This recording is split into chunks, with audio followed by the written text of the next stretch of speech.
The guy from Twilight's in a movie where he falls in love with a girl and has to take her away from her life.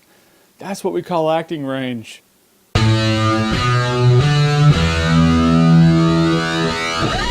Water for Elephants. Now, Water for Elephants is a romance with a formula that you've seen 100 times over with some really intriguing elements. The movie starts out in modern times. This old dude and this young dude start talking. This old dude's like, oh yeah, I used to be in this circus. I'll tell you the story. And the young dude's like, yes, I would love to hear that story, old guy. Amazingly enough, they fit an old guy's story into a 2-hour movie.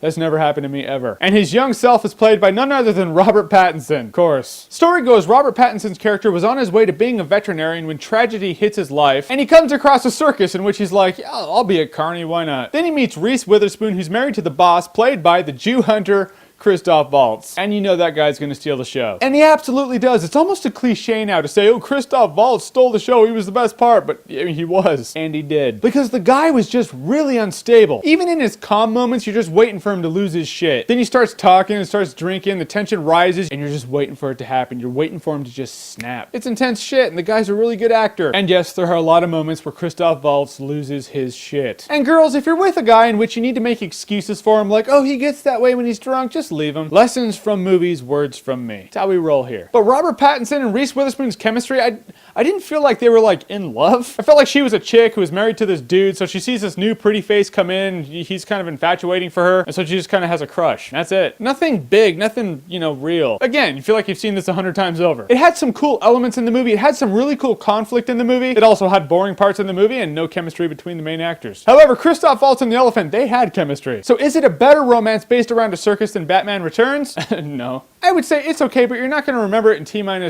being single. I'm just saying, this movie's clearly meant for chicks. Single guys, I don't know why you would go to this movie. Not your thing, I promise. However, lessons can still be learned from romantic movies starring, like, the Twilight guy. Guys out there, never let your wife have a business relationship with anyone who looks like Cedric Diggory. It's not going to be good for you. Chicks are, like, powerless against that face. But if you like what you've seen here and you want to see more, click right here to see more.